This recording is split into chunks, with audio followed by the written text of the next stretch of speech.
So, arms, huh? This new character has everyone up in arms.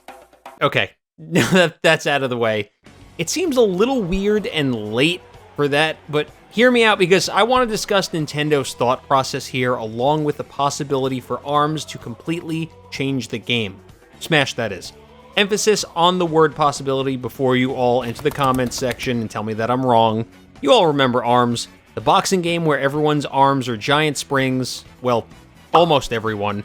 The game was hyped up for the launch window of the Switch back in 2017, and personal opinion, I think the game is fun, while to some it may seem lackluster, repetitive, linear, whatever. In Nintendo's eyes, this was going to be the next big IP alongside Splatoon, and even though it sold well and just kind of died on the vine. I don't have to-date sales numbers, but as of the end of 2018, ARMS sold a little over 2 million copies, which is not terrible. I mean, it's no Breath of the Wild, but it's a start, and there was definitely some potential in the series. And to everyone's surprise, Nintendo continued to add onto the game with a lot of free DLC, which included more characters, stages, and game modes. I don't know what the average monthly player count is for ARMS currently, and if you still play it, let me know down in the comment section. I haven't opened the game in quite some time, but I would pop in for the events every so often when they had them. Overall, it just seemed like the game, though I enjoyed it, was a bit rushed for the launch of the Switch due to the lack of games aside from Zelda and a couple other gems. Ultimately, we'll get to that. It suffered from weird timing because the announcement of Smash was right around the corner, and a lot of us were expecting to see Springman or Ribbon Girl or Stretch Pickle or I don't remember the character names aside from Master Mummy because he was dope as hell, to make it into the game. The first character announcement we got was Inkling, so it was only natural that we thought this big new IP was going to follow suit. I mean, why not? They could have such a cool moveset. And then Springman was named an assist trophy. Well, we found out later on that Ultimate's cast was locked in, aside from DLC, pretty early on. In fact, early enough that ARMS was also in development alongside Ultimate, and they didn't add any of those characters, similar to the treatment that Rex got. I know you Rex fans are hurting, but don't give up hope because it's 2020 and someone from ARMS is joining the roster. Okay, but why now?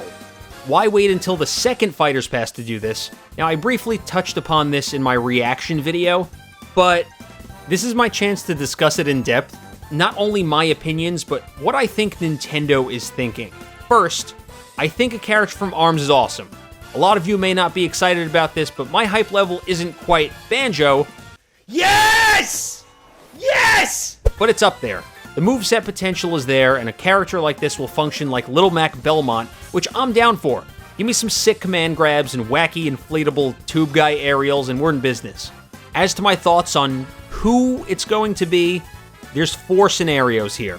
Scenario 1, it's Springman, one of the faces of ARMS. He goes from being an assist trophy to a playable character, and the very fabric of our made-up rules crumbles right before our very eyes. Characters like Waluigi, Isaac, and Shadow are instantly back on the table for potential future fighters, and the toxic Smash community has a meltdown.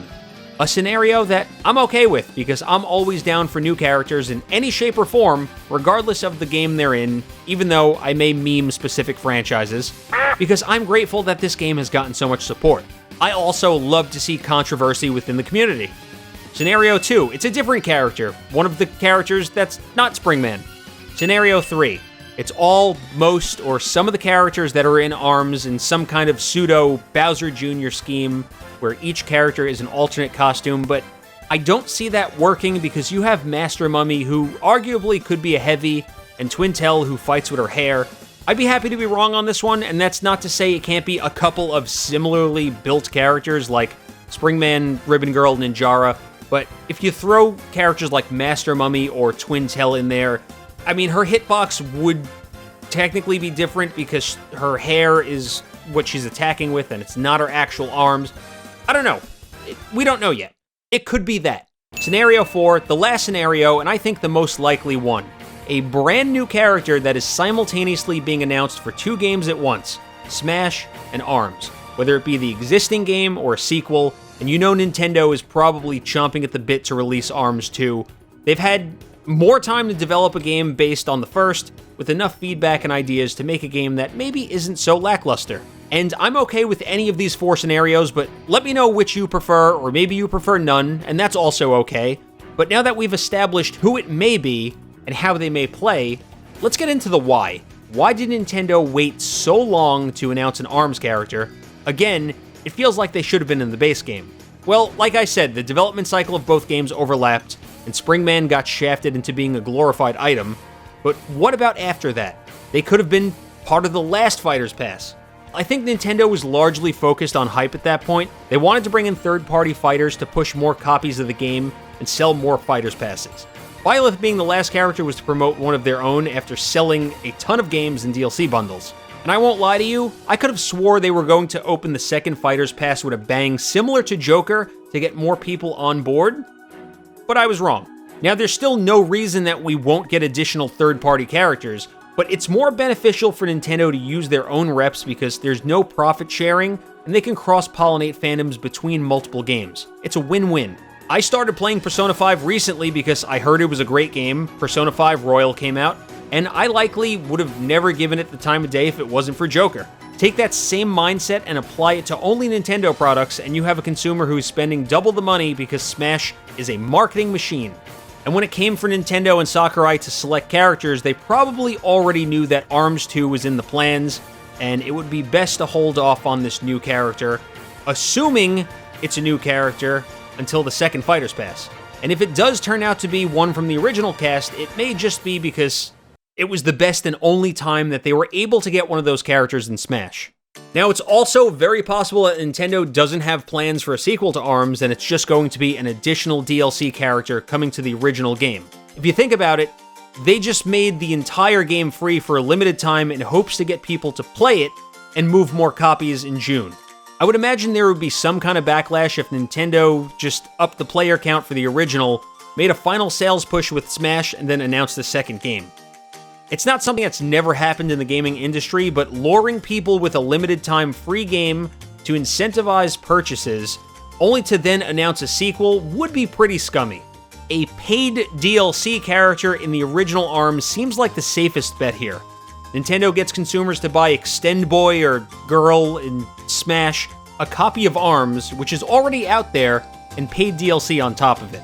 You're not stupid.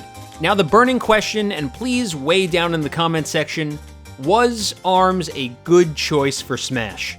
Realistically, we don't know yet, because all we know is it's a character from the series, but for the sake of discussion, let's argue a little bit. I think ARMS is a great choice. The IP has promise, although the game may not be spectacular. There's a bunch of cool, unique character designs, and there's even a manga in the works which will add some depth to the lore of the ARMS world. And who knows? Maybe one of the characters being in Smash will prove that the series just isn't meant for a first-person view, and it could spawn a sequel with a whole new concept. Also, I joked that a character like this will make Little Mac mains not feel so alone, but they're probably already better than Mac. I'm sorry. We need more brawlers in the mix, and although you can jump in ARMS, I don't see a character like this being air dominant. And all of this is subject to change due to the reveal of the actual character, so time will definitely tell. As for more information, we already know it's going to be in June for a reveal and a release. Now, given the state of the world, I'm assuming that we'll still get some kind of direct that was meant for E3, which will contain the rumored Super Mario 64, Sunshine, and Galaxy remasters, a look into this DLC character, a release date, and potentially another character reveal similar to what happened last year with Hero and Banjo. Final thought, if it does end up being Springman or Ribbon Girl, and we do see a character going from an assist trophy or a Mii costume to an actual fighter, just know that Nintendo may not have thought this far along, so cast aside what you may think of assist trophies and spirits, and understand that it's possible that this character may break those rules. It even may be a scenario like Terry and Fatal Fury where all of the characters are in the background of the new stage. And lastly, let me know your thoughts down in the comment section. Do you want an ARMS fighter? Which ARMS fighter do you want if it's one of the original cast? Do you even like ARMS? Are you subscribed to this channel? And if you're not, could you please do that? If I had to pick, we haven't gotten a Heavy as a DLC character, so my vote goes to Master Mummy. because I was a Master Mummy main, or Max Brass. If it's a non-heavy, Min Min is super popular and won the last contest that Nintendo held?